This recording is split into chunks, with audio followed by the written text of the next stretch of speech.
I'm fascinated by the older generation. They tend to keep heavy things to themselves. Think of folks who went through world wars. Nobody had ever seen that kind of trauma.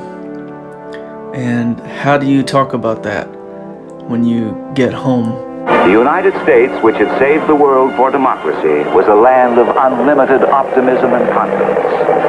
But beneath this surface of well-being, profound changes were taking place.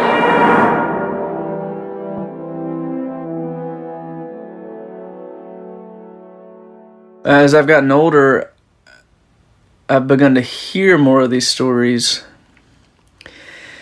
And I've also kind of begun to gather my own stories, and I don't always know what to do with those burdens.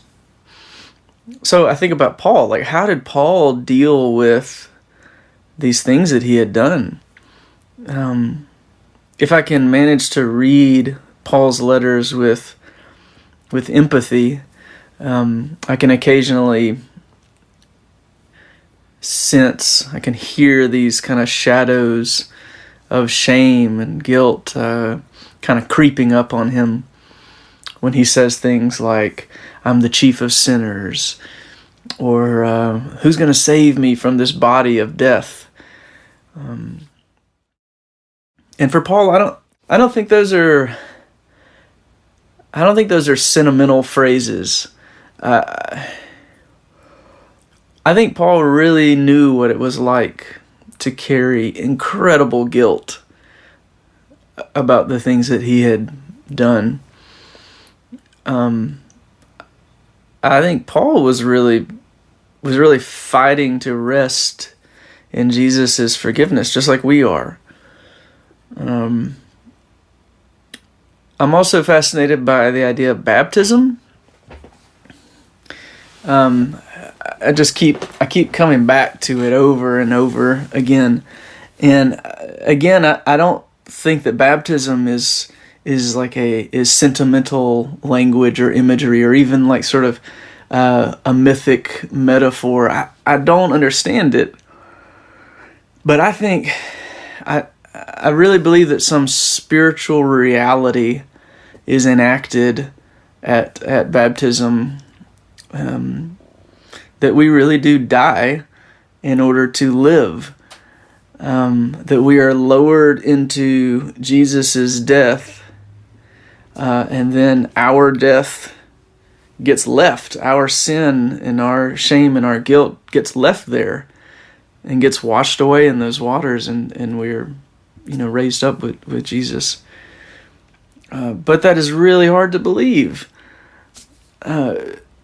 It's hard to believe because the feelings don't just magically disappear, and the mistakes and the backslide, that stuff doesn't just magically go away, right?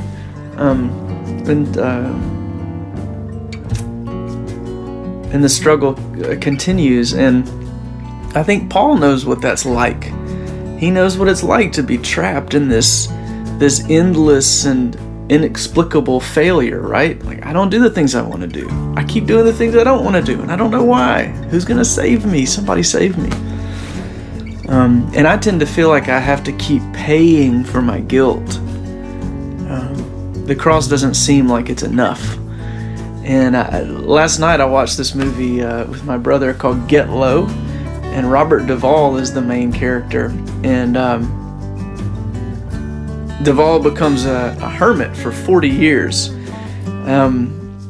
because he's punishing himself for this particular guilt that he carries, and this particular shame.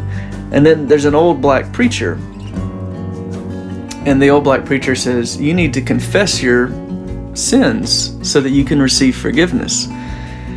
And Duvall gets angry, and he says, ain't 40 years of prison enough? I've paid my due, And the preacher looks at him and he says, no, it's not enough. He says, you can't pay for peace. It's free. You have to receive it. And so he decides it's time for him to confess publicly because he longs for that forgiveness. And no amount of self-hatred could wash away that shame for him. I learned from an unlikely person, an older man that I know, that when Jesus says forgiven, that's what he means. He really does mean forgiven. And so when the shadows of shame, when they creep up and they lay hold of me, my prayer is to welcome the death of my own ability to save myself. And to sink a little more deeply into the waters of baptism, to confess and to die and to believe more deeply that my sins really have been forgiven. 'Cause I am dying